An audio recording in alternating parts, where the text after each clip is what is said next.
Boa noite a todos, sejam todos bem-vindos. E a nossa sequência agora, no trabalho, nós vamos fazer uma reflexão acerca de uma lição do Evangelho. Na quarta-feira passada, nossa irmã Mazarello fez uma pontuação que eu achei interessante. Dentre todos os aspectos abordados, ela disse que aqueles que sobem aqui na tribuna para falar do Evangelho não é um ser iluminado, mas é alguém que está travando uma luta para corrigir as imperfeições e as más tendências. Exatamente que a doutrina espírita nos traz dessa busca incessante pela nossa correção, pela nossa melhoria espiritual. Há um acontecimento interessante narrado nos livros, quando Chico Xavier foi abordado por uma senhora, que ela diz: Chico, é tão difícil ser espírita. E ele diz: não, minha irmã, não é bem assim. Aí ele concluiu, ele disse: Emmanuel está nos dizendo que conhecer a doutrina espírita é como acender uma vela. Com a vela nós começamos a ver as cobras, os buracos, os pântanos, que antes nós não enxergávamos. Então a doutrina espírita traz para nós, dentre todos esses aspectos do Evangelho, as obras complementares, essa possibilidade na nossa educação espiritual. E nós então temos que aproveitar essa grande oportunidade que nós temos. E a nossa reflexão de hoje, eu gostaria de voltar um pouquinho agora à época de Jesus, um pouquinho antes, inclusive, da época de Jesus. Que nós sabemos, e o mundo espiritual nos revela, que antes da chegada de Jesus ao plano físico, diversos profetas, diversos missionários, trabalhadores, seja na área da religião, seja na área da ciência, da filosofia, vieram antes justamente para preparar o povo. E no interregno que antecedeu o nascimento de Jesus, até o último profeta que desencarnou, tivemos um espaço de 400 anos, mais de 400 anos, em que nenhum profeta, nenhum médium se manifestou em Israel. Então o Velho Testamento tem todos aqueles profetas, e o último deles, Malaquias, do desencarne de Malaquias, ou seja, da morte de Malaquias, que foi o último profeta, até o nascimento de Jesus, tivemos um vácuo de 430 anos. Então, nesse espaço de tempo, sem manifestação, sem orientação espiritual, os rabinos começaram a interpretar o Torá. Então, as questões postas eram interpretadas pelos rabinos do templo. Então eles diziam o que era certo, o que era errado, o que devia fazer, o que não devia fazer. Então foi justamente a época que se tornou conhecida como o judaísmo rabínico.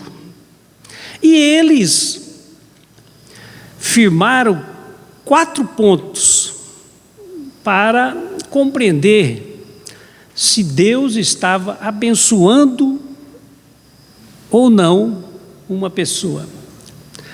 Primeiro ponto, Primeiro ponto era, a pessoa era abençoada se tivesse riqueza. Porque eles pensavam assim: bom, Deus é dono de tudo. Se eu sirvo a Deus, é justo que eu receba uma contrapartida e também participe dessa riqueza que o mundo oferece. Então, o primeiro sinal que alguém estava sendo abençoado por Deus era ter riqueza. Mas só riqueza não era suficiente. Era necessário também um segundo aspecto, que era a prosperidade. Ou seja, eu preciso ser rico, preciso ter bens e cada vez ter mais bens, cada vez adquirir mais bens. Então a prosperidade devia acompanhar a riqueza.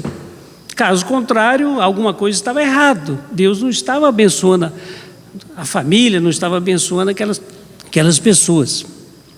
Mas também não era suficiente. Era necessário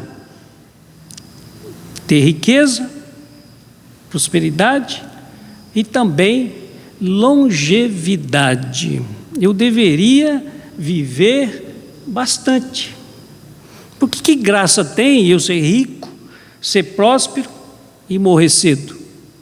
Então os rabinos estipularam que era necessário, ou seja, para que Deus estivesse realmente abençoando, que eu tivesse longevidade.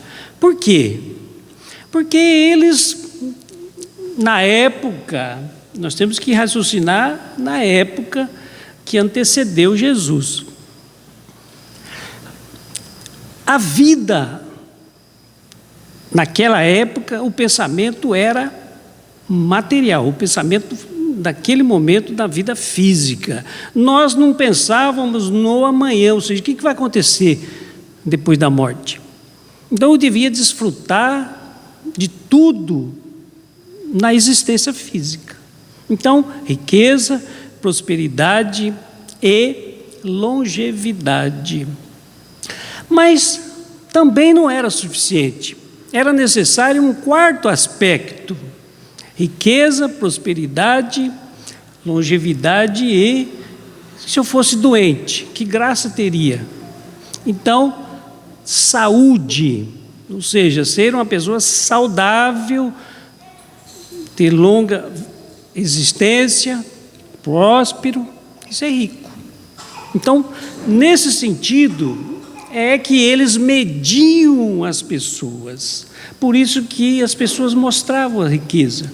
Na hora de fazer as doações, tem diversas passagens, né? A essa manifestação, a mostra do ouro, a mostra do diamante, a mostra da riqueza. Porque para aquele povo, na época, era a vida material. E foi justamente nesse cenário que Jesus apareceu. E chegou o momento de Jesus fazer a primeira manifestação pública. Então criou-se uma grande expectativa, porque Jesus ia se manifestar. Fazia 400 anos, mais de 400 anos, que não havia manifestação sobre as coisas espirituais. E aquela expectativa foi criada a partir de acontecimentos que já Jesus foram devagar, foi no casamento, né, nas bodas de Caná. Havia todo um comentário de que Jesus já estava procedendo curas. Então, quando Jesus vai fazer a sua primeira manifestação, criou-se essa grande expectativa.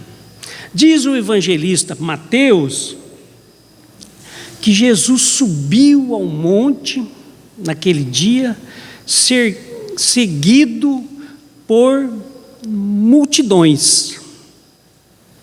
Aí vai mais, uma multidão já não é...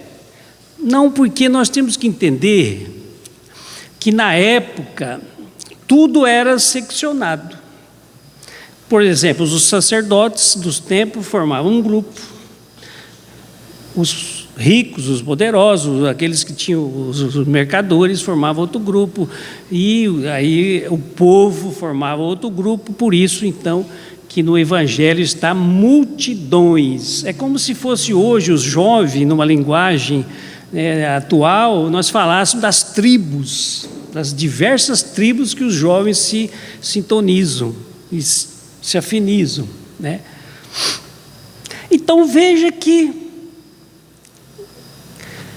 Jesus vai fazer na manifestação, e lá estão os sacerdotes, lá estão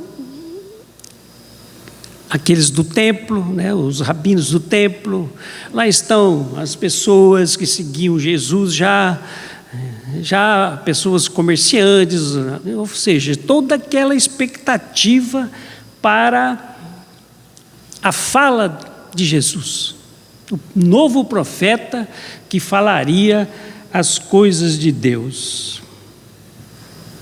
E Jesus começa então a sua manifestação. Ele poderia começar dizendo: bem-aventurado, não, louvado seja os sacerdotes, louvado seja o Deus de Israel, louvado seja, cumprimentar aquelas pessoas poderosas que estavam presentes.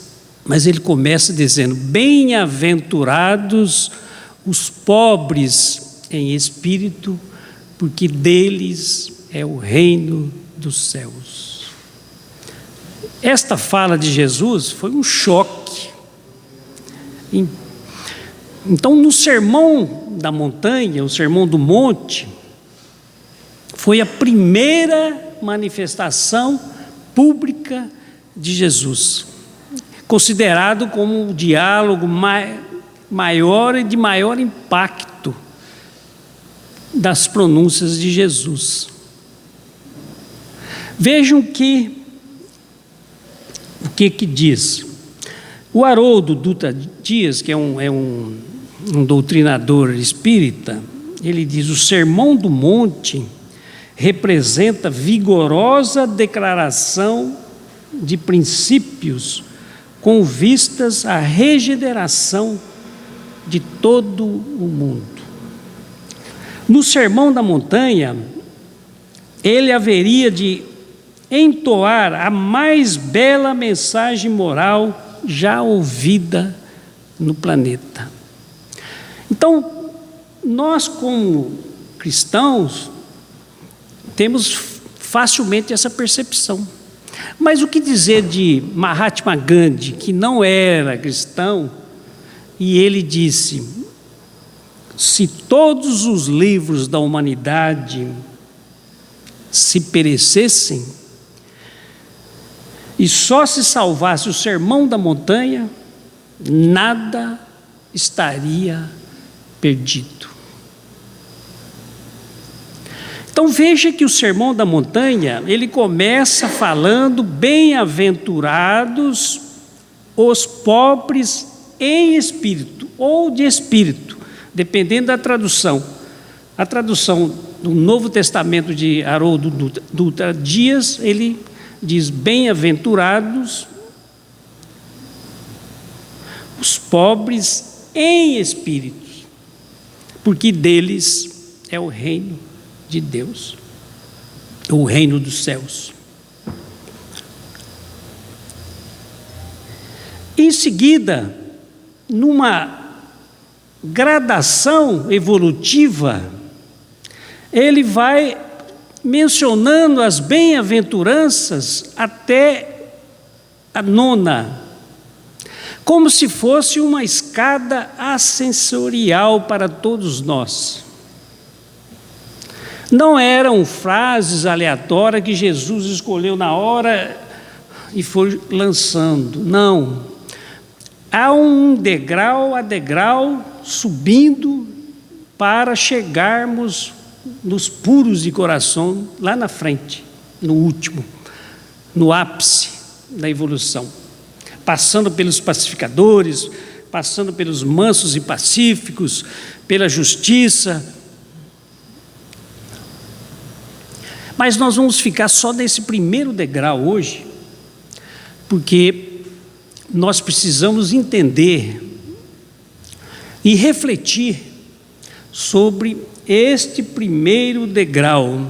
Bem-aventurados os pobres em espíritos, porque é deles o reino dos céus. Aqui, quando Jesus faz essa pronúncia, o impacto que causou, porque ninguém naquele momento esperava que depois de 400 anos, a primeira manifestação espiritual das coisas espirituais trazidas por um profeta, né, que era chamado de profeta de Deus, médium de Deus, nós chamamos hoje, né, fosse nesse sentido. Porque o costume da época era exatamente o oposto. O que as pessoas cultivavam era exatamente o oposto. Então, se fosse bem-aventurados os ricos, os poderosos, bem-aventurados os rabinos, normal, mas bem-aventurado os pobres em espírito, gerou justamente esse impacto. E o primeiro aspecto é exatamente no início da frase, quando ele fala bem-aventurado, porque não havia ou felizes, né? Bem-aventurado igual felizes, felizes são, porque não havia essa prática, nem há no Velho Testamento, de se falar da felicidade, da aventurança. O que se fala no Velho Testamento, no normal, é falar sobre as regras que você tem que cumprir. Ou seja, a obediência à lei. Se você obedece à lei, se você pratica os ensinamentos da lei, você está cumprindo a determinação de Deus.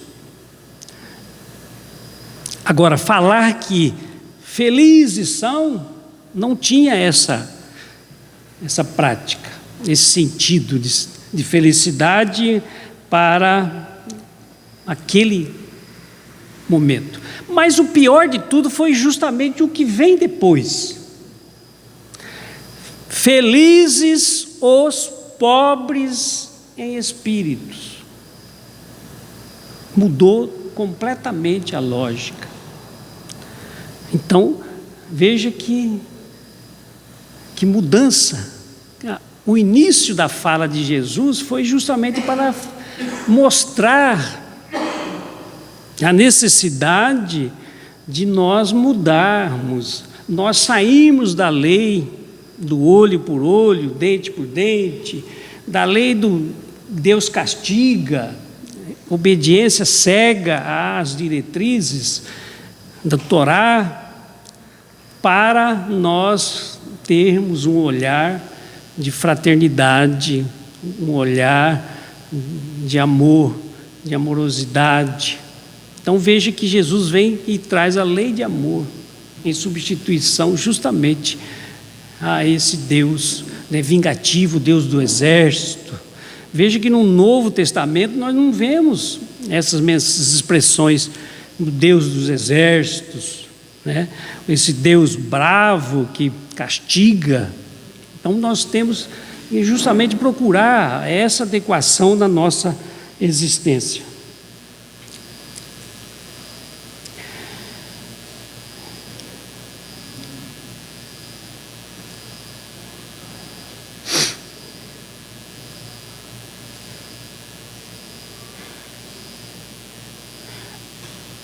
E o terceiro aspecto da mudança foi justamente, a primeira foi então introduzir a felicidade possível na existência.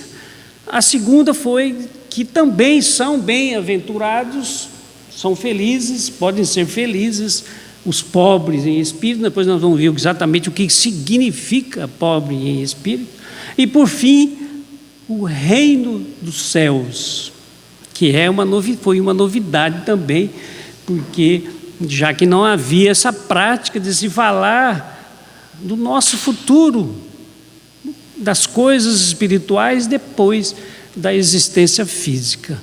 Então nós vamos ver depois que foi justamente o trabalho de Jesus foi centrado exatamente no reino, né? No reino dos céus, no reino de Deus que está em nós, ou seja, o meu reino não é deste mundo.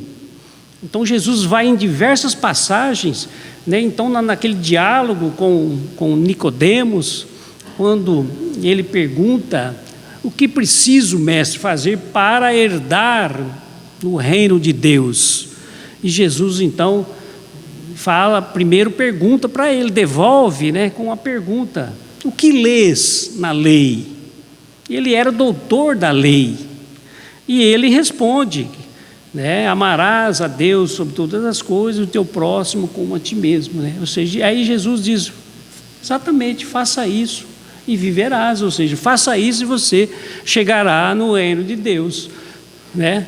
Então Jesus vai introduzindo, e começou justamente na primeira fala dele, no primeiro degrau para nós subirmos, nós já temos consciência do reino de Deus que nos espera. Mas o que é pobre em espírito? Parece que a pessoa às vezes fala, né, você é um pobre de espírito, né, quando faz alguma coisa errada, né?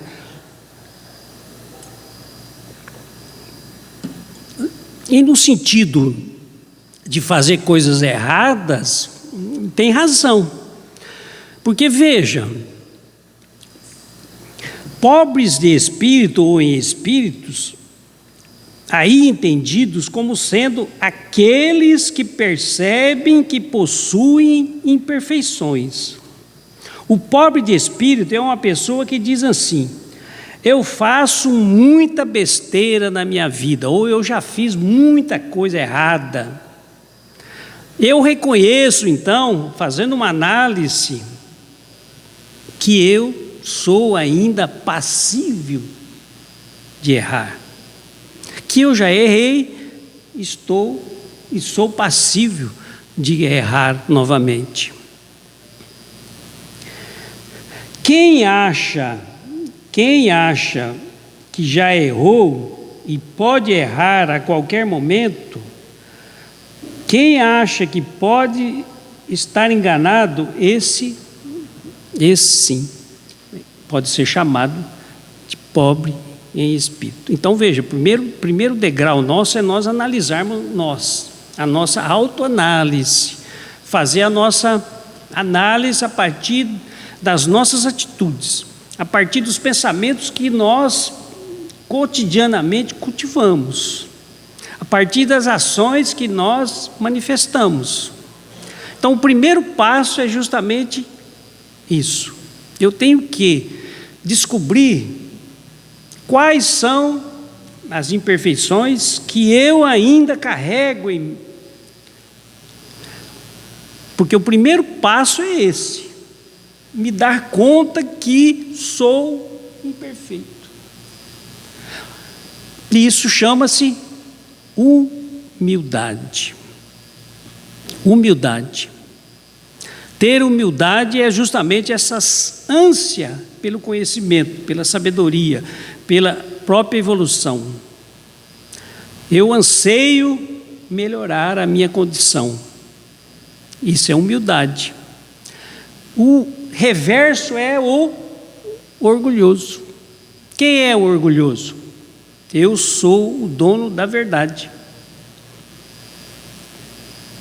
O outro não tem nada mais para me ensinar, eu sei tudo. Sou eu que tenho que ensiná-lo. Então esse orgulhoso que carrega a sabedoria nas manifestações, às vezes na vaidade, esse ainda não chegou nesse primeiro degrau. Porque que o pobre em espírito anseia? Enriquecer-se espiritualmente. E para isso ele precisa extrair, retirar as imperfeições. É como se nós fôssemos subir essa montanha do sermão.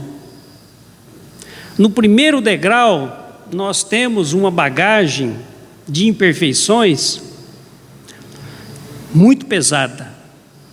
E nós precisamos retirar e ir retirando essas imperfeições para subir o segundo degrau, que vai falar dos aflitos, daqueles que choram. Ou seja, quem chegou já no segundo degrau dos aflitos que chora, caiu em si das suas imperfeições e choram essas imperfeições. E depois ele vai chegar no terceiro degrau, que é dos mansos, os pacíficos, ou seja, pessoas que já cultivam a paz, que nós vimos na nossa prece ali agora há pouco, falando da paz, da necessidade de nós cultivarmos a paz. E assim sucessivamente. Então nós precisamos ir retirando o peso da bagagem de imperfeições que carregamos para conseguir acessar. Como diz no comentário da questão 1009, o apóstolo Paulo em espírito, ele diz que nossa finalidade é se aproximar de Deus. E para isso nós precisamos nos despir das imperfeições. Então nós vamos nos aproximando de Deus à medida que nós vamos progressivamente evoluindo. E para evoluir nós vamos retirando então as nossas imperfeições.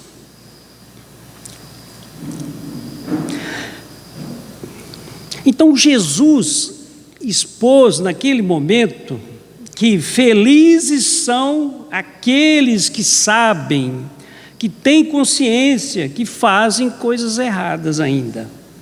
Como isso é consolador? Como isso é consolador? Porque a gente às vezes fica num processo de culpa, remoendo os nossos erros, e nós não avançamos na correção. Então, já fiz tanta coisa errada, e fica remoendo as coisas equivocadas, erradas que fizemos. Mas isso não corrige. O arrependimento é o passo ativo. Eu me arrependo da coisa errada e já me proponho a corrigir, a fazer algo útil. É diferente do remorso, da culpa, que a gente fica parado, paralisado nesse sentido, fica remoendo e aquilo gera depressão daqui a pouco e, enfim, não saímos do lugar, né? Então vejam, quando Jesus fala da imortalidade, ele fala da imortalidade pela primeira vez naquele momento. O reino do céu, o reino dos céus. Bem-aventurado aqueles que vão alcançar o reino do céu. Ele está falando da imortalidade. Pela primeira vez ele fala da imortalidade. Essa ideia de viver muito para usufruir daquilo que Deus pode dar, perde o sentido. Porque se tem uma vida após a morte, a minha condição física ou material não importa para a minha felicidade.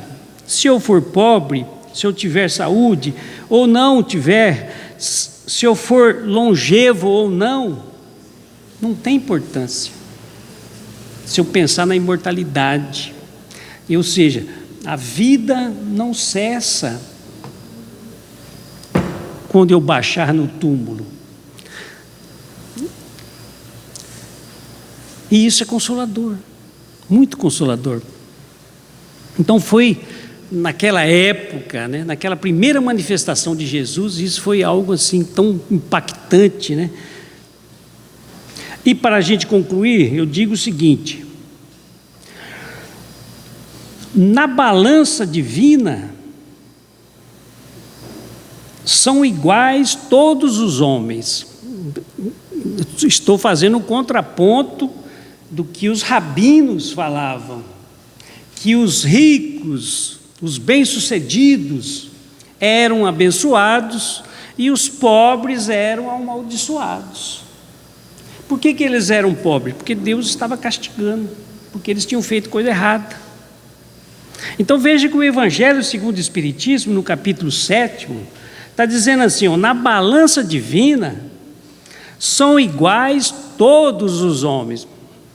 Ou seja, todo ser humano nasce, lá na questão 114, simples, ignorante, tem o processo evolutivo igual, as mesmas oportunidades, e o ponto de chegada também é o mesmo. Somos iguais. Só as virtudes os distinguem aos olhos de Deus. Então a diferença está em nós somos todos iguais, só tem uma diferença. A diferença é as virtudes adquiridas, as conquistas espirituais que nós vamos adquirindo. E vamos nos aproximando de Deus mais rapidamente ou mais demoradamente, conforme as nossas atitudes no nosso dia a dia.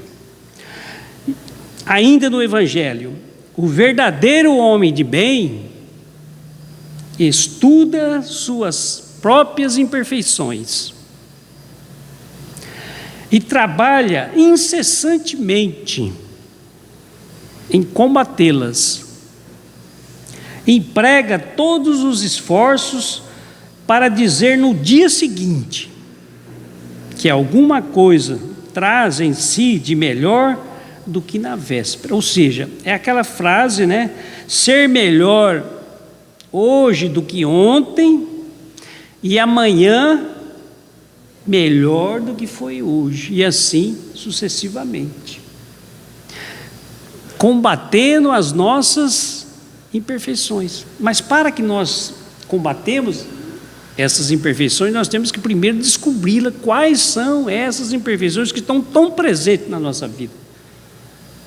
Quais são aquelas que mais aparecem na nossa vida?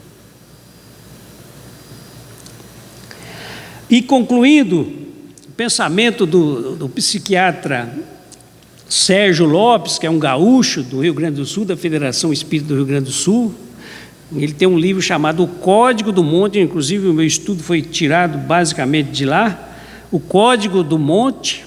Justamente ele faz um estudo do Sermão da Montanha, em todos os tópicos, do Sermão da Montanha. Ele diz assim, na abertura: no entanto, desde os ouvidos judeus que o escutaram à sua época, até os dias de hoje, as palavras de Jesus ainda chegam como petardos de desafios.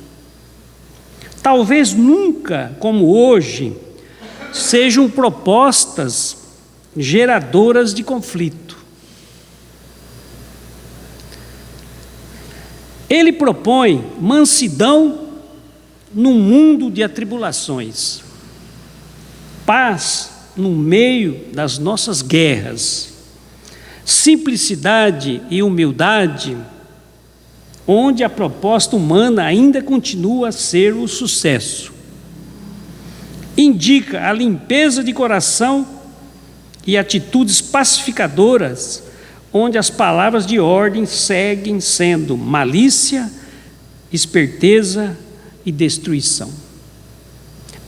Então vejam que de 2000 anos até hoje ainda essas palavras, elas soam nos ouvidos, às vezes só soam, não é ainda verdadeiramente entranhada como proposta que a doutrina espírita nos convida a fazermos, sermos melhores a cada dia, a cada instante, corrigindo as nossas imperfeições. Essa é a proposta, então, na nossa mensagem de hoje para a nossa reflexão. Que Jesus possa nos abençoar. Neste momento, Senhor, agraciados com a Tua presença através da Tua voz, pronunciando no alto daquele monte o sermão da montanha, convidando-nos a buscarmos o nosso crescimento, o nosso enriquecimento espiritual,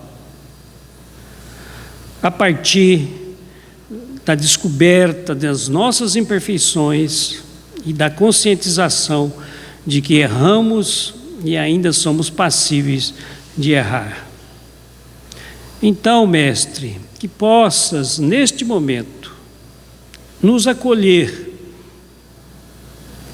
nos abençoar, derramar sobre todos nós aqui presentes, encarnados e desencarnados, essas energias, essas inspirações, para que possamos segui-lo mais de perto e aplicar esses conteúdos, esses ensinamentos educativos em nossa existência, aproveitando a oportunidade que nos é concedida.